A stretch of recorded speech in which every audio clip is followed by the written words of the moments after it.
Ration కానీ ఎలమంతా వేపించుకున్నాడు. రేతులు వచ్చి 2 రోజులు వేపించుకున్నాడు. రేషన్ కార్డు కానీ పింఛన్ కాదు సార్, పింఛన్కి వేపించుకొని ఇచ్చాడు. రేషన్ కార్డు కానీ 2 రోజులు వచ్చి వేపించుకున్నాడు. రేతులు వేపించుకుంటే నేను నమ్మి కొత్త రేషన్ కార్డు కదా నమ్మి వేసాను సారు.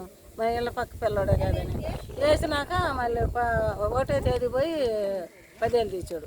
బ్యాంకులు ఎలమంతా వేపించుకొని పోయి 2వ తేదీ 10,000 తీసాడు. 3వ రోజు నేను ఆ 2వ తేదీ కనుక్కొని ఇంక నా లోపల మేనేజర్లు అన్నారు, అమ్మ ఉండవు ఇంక నా డబ్బులు ఉండవు కూడా ఎత్తుకొని వెళ్ళిపోయి నువ్వు డ్రా చేసుకొని ఆడ ఉంచగాకానంటే నేను మా అబ్బాయిని కొంచెం ఒంగోలు నుంచి మా అక్క కొడుకుని రమ్మన్నాను సారు. వచ్చి తీసుకొని బయటకు తీసుకొని వేరే దగ్గరికి మార్చుకున్నాము.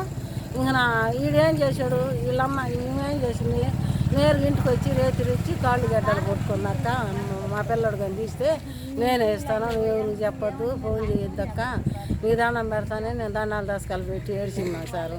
ఏడ్చేళ్ళకి తర్వాత మళ్ళీ తెల్లారి పొద్దున్నే మళ్ళీ ఆ ఫోన్ ఎత్తుకొని మా ఇంటికి వచ్చింది.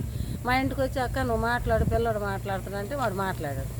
పెద్దామా నేనే తీశాను, తప్పైపోయింది పెద్దామా, నాకు ఏదో ముసి ఇచ్చింది నేను తీశాను పెద్దామా, నేనే తీశాను పెద్దామా, నేను ఇస్తాను పెద్దామా, నీ 20,000 నేను ఇస్తాను పెద్దామా అని వాడు అన్నాడు. ఇతరు కావాలని నేను అనుకున్నా సార్. ఎవరా వాడి కొడుకు అదే ఏంది అతను ఏమో రత్నం ఇదే వాళ్ళదే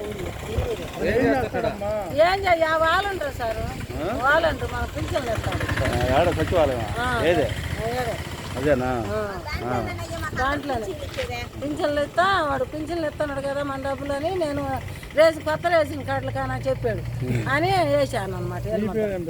నా పేరు కొనసాగుతాను.